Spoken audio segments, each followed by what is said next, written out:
I closed my 17,000 LinkedIn account and everybody called me crazy. And here's the thing, I did exactly the same thing with my Instagram in May. I've done it twice, in fact, on Instagram. One account had over 10,000 followers, another account had over 3,000 followers. I don't give a shit about the size of a following. What I care about is what I'll talk to you about in this episode. My name's Gary Dass. I've been a business owner since 2006. I've generated in excess of £20 million in revenue. I generate thousands of leads for my business every single month. And I've got a team and 3 businesses that pretty much run autonomously. Whilst you may look and see that I haven't got a huge following, what I do create is leads for my business, appointments for my sales team, and deals that make money. I'm a lifestyle entrepreneur because I'm a dad of 4 kids under 12. Yes, we are crazy, and I really enjoy time as well as money. And the size of the audience has never been something that has bothered me. If all you pay attention to is the number of followers that you have, you're missing a huge trick when it comes to social media, content marketing, the benefits of building an audience. I've spoken to you a lot about having top of funnel, middle of funnel, bottom of funnel content, but there is no point in having an audience of people that are not ideal clients. So when I looked at the results of my Instagram in May this year, and I saw that such a small percentage was engaged, that we weren't reaching non-followers, that none of my ideal clients were commenting or engaging with my content. It took me a while, but I decided to pull the trigger and close the account. Now, this is what has led for me doing exactly the same thing with my LinkedIn channel as well, which actually had 17,000, was significantly larger than Instagram. But the strategy that we have used to rebuild our audience, to get more views, and importantly, get more engagement and more leads for my business is one that you're going to want to grab a pen and paper for and write this down and do exactly the same thing with your social media channel. Now, it's worth noting that I've been using social media since 2016. I've always had a videographer since June of 2016. And now I've got a social media manager and a videographer, and we are at a different level to potentially what you are. So I believe there is a strategy and a process that you must follow in order to systemize your social media and turn awareness into leads and booked calls for your business. So first things first, you need to know who you are speaking to, your niche, your ideal client, your audience. That is the foundation of a successful marketing campaign. Who are you talking to? If you try and talk to everybody, you will talk to nobody. Equally, if you try and build a social media channel that appeals to everybody, you will talk to nobody. Take Alex Hormozi, who built his brand in the training and fitness and gym space. Before he de-niched, he sold his business in the fitness space for just around about £50 million. So he built credibility in one industry before he broadened his horizons to multiple industries. You will see that time and time again across big influencers online that come at this for you from an entirely different pedestal. You are at potentially the beginning of your journey. So trying to be all things to all people is one of the biggest mistakes you can make when it comes to social media and content marketing. So pick one niche and pick one audience and speak purely to them. The second thing is when you know who you are speaking to, it's about crafting the right message for them. You only have to go back and look at my content and you will see that I talk consistently about top of funnel content. Focus on your audience's problems. When you know who, you can talk about what. That message for that marketing is what's going to pull and attract those people to you. Your audience are more inclined to move away from pain than they are towards pleasure. So I would put more energy and emphasis into creating content that is 70%, 80% pain-led, problem-led, challenges, issues, mistakes, than I would putting it into wants, desires, outcomes, aspirations. Focus on pain and you will attract more people to you. You will also become the solution to those problems. So people will naturally want to begin to work with you. When you know who you're talking to, what you're talking about, you can then focus on where you need to be posting. Stop trying to be on all channels unless you have a team and people. If you're on 3 social media channels and trying to be on all 3 of them, then you're putting 33% of your attention into each one of those 3. All of the algorithms work entirely differently. I can only do that because I have a team of people, because I have done it since 2016. For you, if you're starting out or you're new to social media content, pick one method. Is it going to be video? Is it going to be written? Is it going to be audio? And pick one channel where that ideal client is hanging out.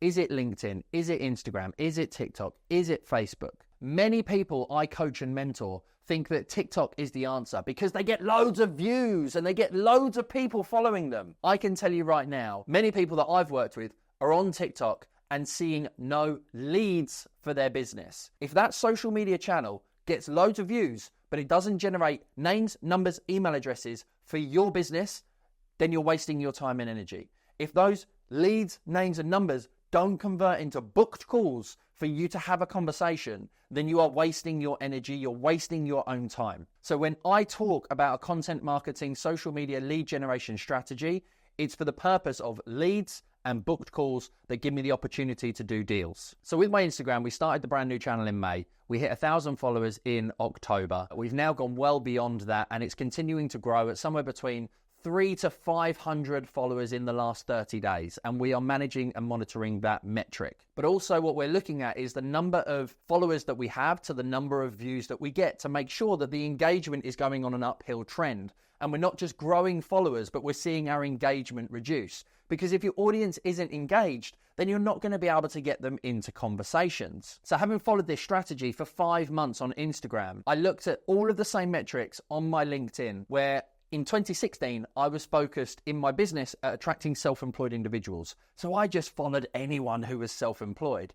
I then thought, actually, I'm better off following people locally. So I just followed anyone in Essex who was self-employed. Then I thought to myself, I know, if I go and follow accountants, they might have 1,000 clients that might be for me. Then when I released my first book in 2018 and I won the Oscars of my industry started following me and asking me for help. So then I started to build an audience of people in my industry. So my audience on LinkedIn is all over the bloody place. You know, yes, I still have a brokerage that runs autonomously, that serves self-employed people, and that business takes care of itself. You know, we have leads, we have appointments, we have SEO, we've got emails, we've got a database, we've got a list of thousands of clients. We're doing huge bridging, commercial development, residential, buy-to-let, serviced accommodation deals. And that business could run probably for 3 months without me having any involvement whatsoever because it's a well-oiled, refined machine. I don't put my time, energy, and effort into being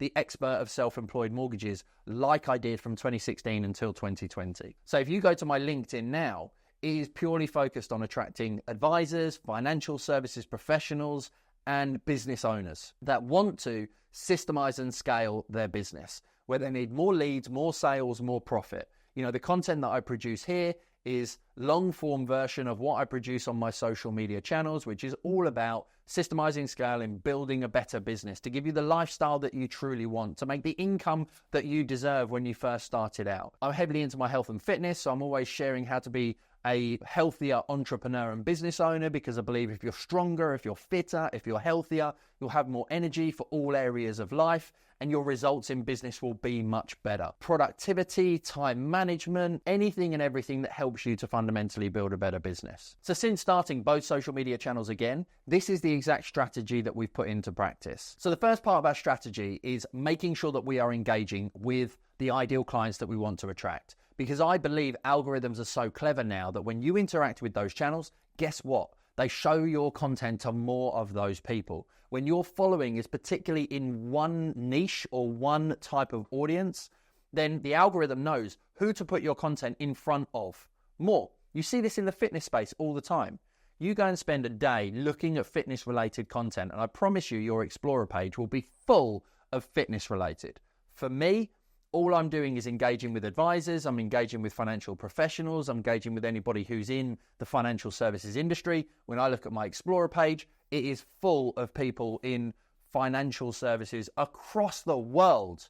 Australia, India, America, and of course the UK. So if you want your social media channel to perform for you, engage and comment on your ideal clients' profiles. Don't go and follow loads of people in your industry because it will throw the algorithm entirely. The second part of the strategy is then producing content that specifically talks to that audience. So in your content, most channels now are focused on SEO. So you need to have the keywords that are relevant. You need to be calling out your ideal client. You need to be making sure that the captions speak to that ideal client. And you need to be consistent. You need to be leveraging one social media channel and posting on that one social media channel every single day, because it's much better to put 100% of effort to one instead of 33% of attention to three. You will then begin to see success and results with specific styles of content. And guess what? You do more of that type of content. You start your content with a funnel. You create broad subjects for one audience. And then as something starts to work, you begin to refine that strategy. And then you focus in on 3 to 5 topics. And you consistently produce content for your audience on those 3 to 5 pieces of content. What we then do is we utilize those social media channels to engage people in DM conversations. So we utilize comment on this post, or we produce valuable content that gets engagement, that enables us to have DM conversations. Make sure you go back and check out my episodes related to our DM strategy, because it will help you convert social media and your audience into leads for your business. And to make all of this easy, I am a huge fan of obviously systemizing, and whether that is automation through a person like Kiefer, who manages all my social media, or whether that is through technology. Your goal as a business owner, as a founder, as a leader, is to try and save as much time as you can so that you can work on the highest value areas.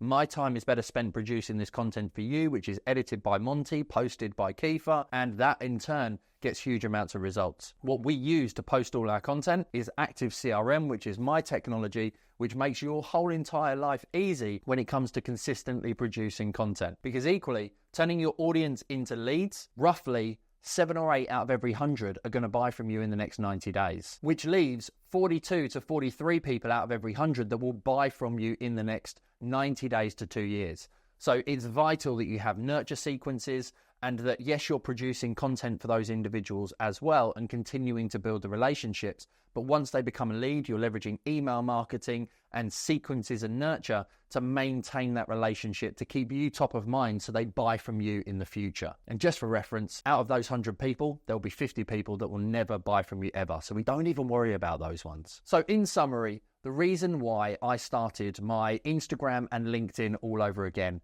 is because I don't want a generalist wide audience. I want a small but mighty audience that is highly engaged, that I know I understand their pains, I know their problems, I have the right specific solutions, and an 18-year plus history in solving those pains and problems for people. I can then craft my products, my services, my offers with that specific audience in mind. And again, I'm not bothered about making millions, because as long as my business gives me the lifestyle that I want and enables my team to live better lives too, and we solve real meaningful problems with our clients, then we are having success. So I hope this message has inspired you. I hope you've enjoyed this one.